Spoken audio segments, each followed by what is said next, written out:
Existem no mínimo 10 verificações que você tem que fazer em todo o projeto de edificação. São 6 de estado limite último e 4 de estado limite de serviço. Momento fletor nas vigas, momento fletor nas lajes, cisalhamento nas vigas, cisalhamento na laje. Sim, você tem que verificar cisalhamento na laje. Instabilidade global, taxa de armadura nos pilares, deslocamento vertical de vigas ou flecha de lajes, deslocamento entre pavimentos e um dos mais importantes, deslocamento no topo da edificação. E no vídeo de hoje eu quero te mostrar 4 formas de você controlar ou reduzir o deslocamento no topo da tua edificação. Eu sou o engenheiro Enzo Portela, já projetei mais de 500 prédios no Brasil inteiro e no vídeo de hoje nós vamos te ensinar exatamente o que eu faço no meu dia a dia quando o meu edifício lá dá problema de deslocamento no topo. Bora! Dica número 1 e talvez a mais óbvia é você aumentar a rigidez da estrutura através do aumento das seções dos elementos estruturais que compõem a sua edificação.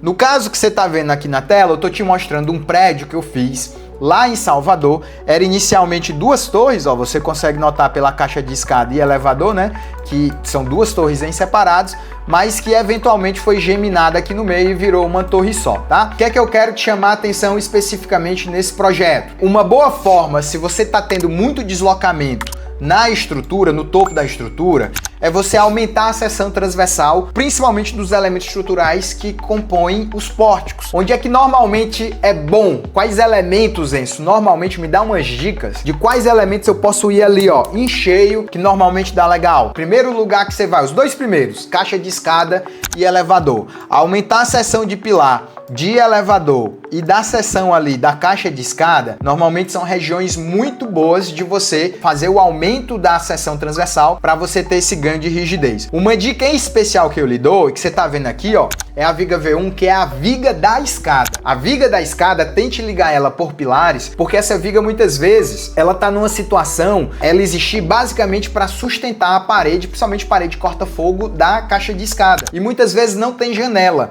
o que implica dizer que essas vigas muitas vezes pode ter 1 metro, 1,20 m, 1,40 m. Essa minha aqui foi com 1,60 m para obra. Por quê? Para segurar o deslocamento desse edifício. Só para você saber, esse prédio aqui, salvo engano, tem 27 ou 28 pavimentos. Então ele estava deslocando demais, e ele é de frente para o mar, muita ventania, né? Ele estava deslocando demais nesse sentido vertical aqui em planta, tá? Ah, mas aí tu aumentou a viga na seção horizontal. Ela contribui no vertical? Muito pouco, mas no horizontal ela vai travar o prédio. Pilares de caixa de escada, pilares de elevador, viga de caixa de escada, normalmente são elementos interessantes de você ir lá aumentar a seção transversal dele, porque a arquitetura normalmente te dá essa liberdade. Outros elementos bons são os elementos que estão no contorno da fachada, ó.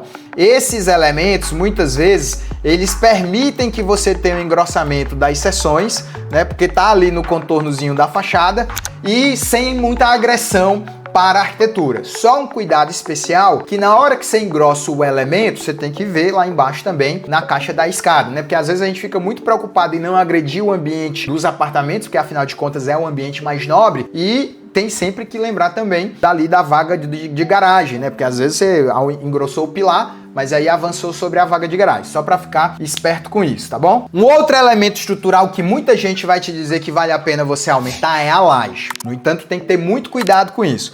Você tá vendo aqui no nosso prédio, ó, que nós estamos predominantemente com um prédio de laje nervurada. Você tá vendo aí, ó, ele é uma caixa de 24 centímetros.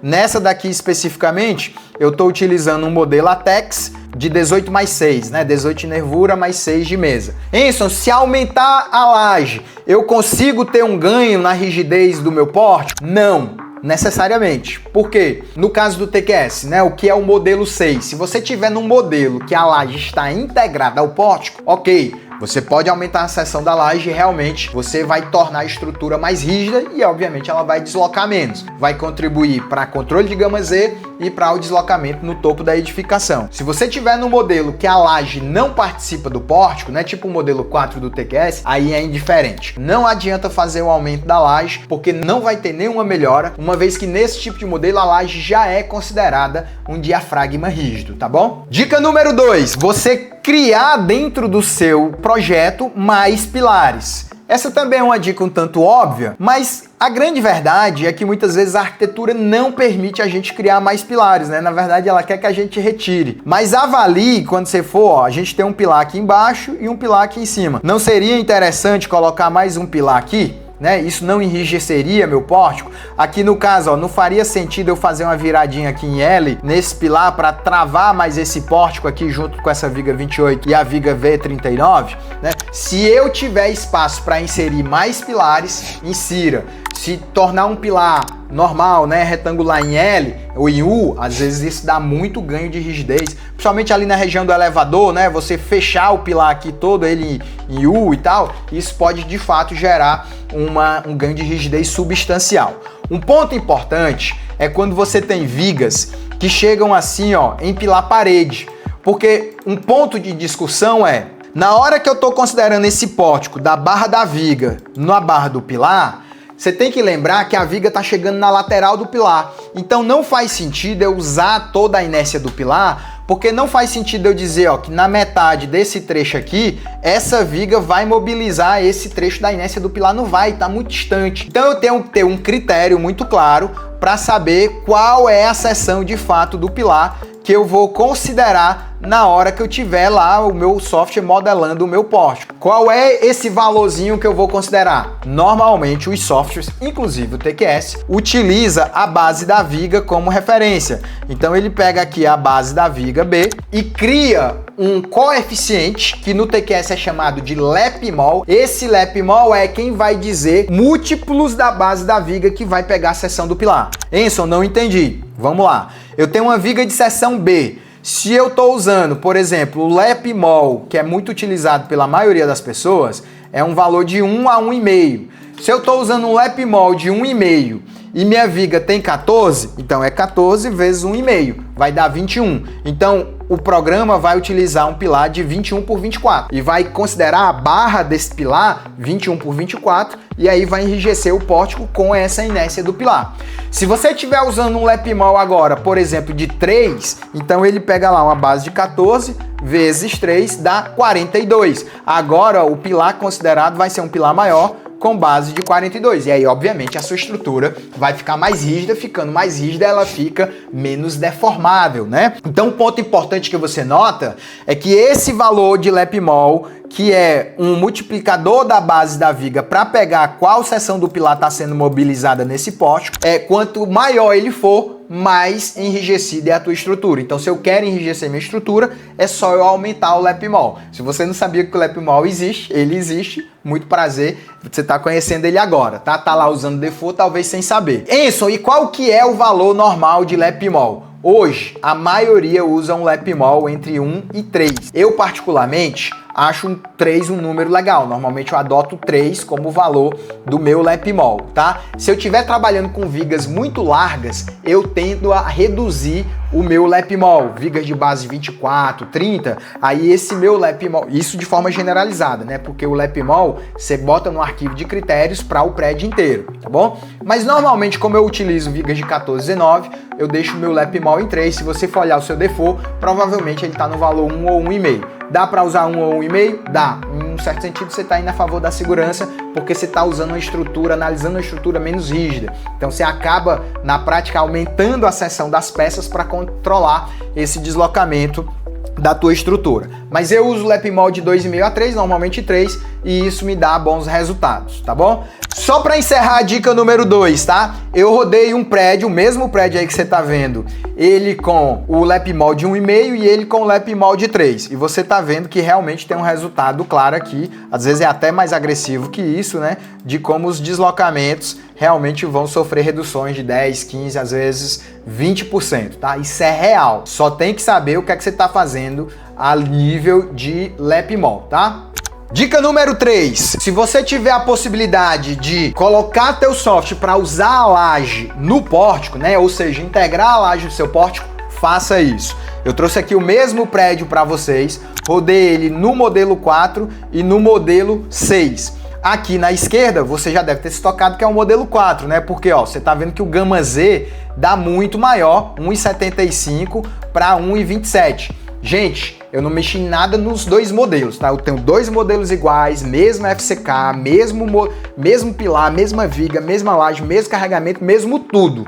Num eu tô rodando com a laje integrada ao pórtico, no outro eu não tenho a laje integrada ao pórtico. Simplesmente essa diferença de eu ter a laje no pórtico deixa o prédio mais travado, mais rígido e obviamente ele desloca menos. E aí você tem, ó, automaticamente um Gama Z de 1,75 que está reprovado, vai para 1,27. Na outra direção, o Gama Z de 1,44 que estaria reprovado, vai para 1,28. E olha o que acontece com o deslocamento, né? Olha que absurdo. 3,88 para incríveis 1,87.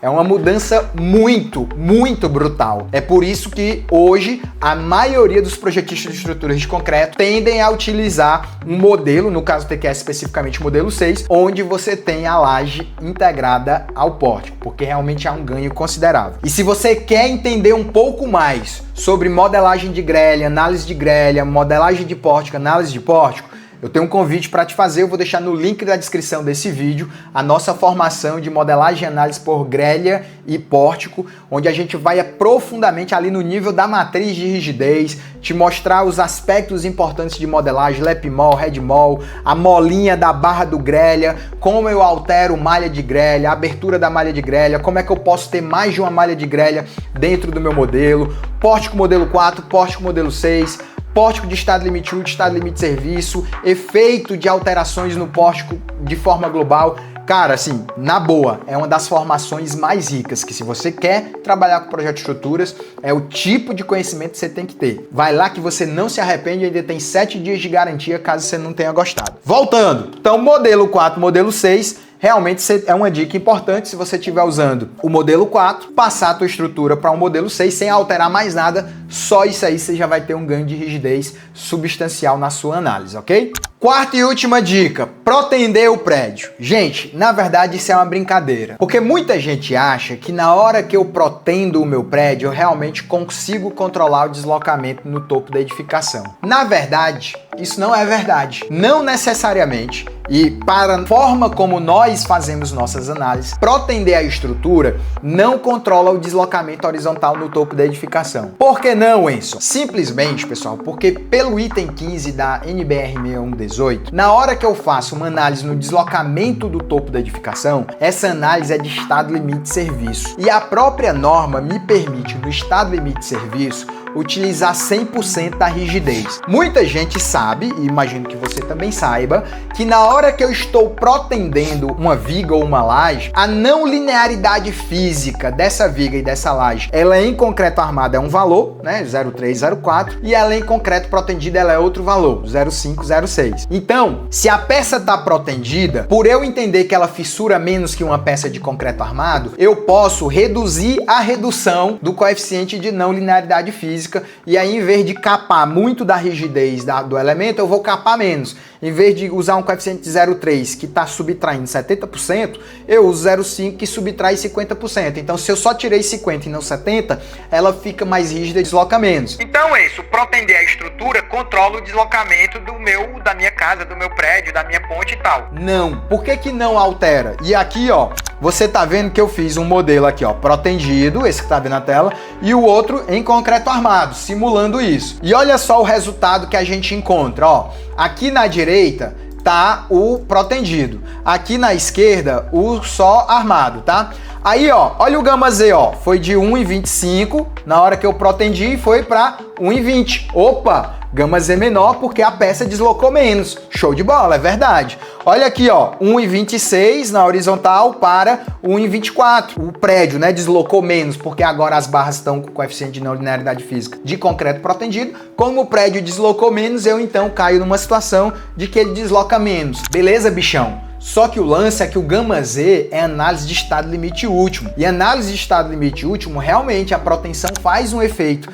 Mas a análise do deslocamento no topo do edifício é aqui, ó. É estado limite de serviço. Aí olha só o que é que acontece no mesmo relatório, ó. 177, 177, 064, 064. O prédio da direita é protendido, o prédio da esquerda é só armado. E você tá vendo que os deslocamentos, mesmo com a não linearidade física dos dois sendo alteradas, ele dá a mesma coisa. Qual é a razão disso? Que a análise de deslocamento no topo da edificação é uma análise de estado limite de serviço e que na análise de estado limite de serviço eu uso 100% da rigidez. Não tem não linearidade física, é tudo linear. Esse é o ponto.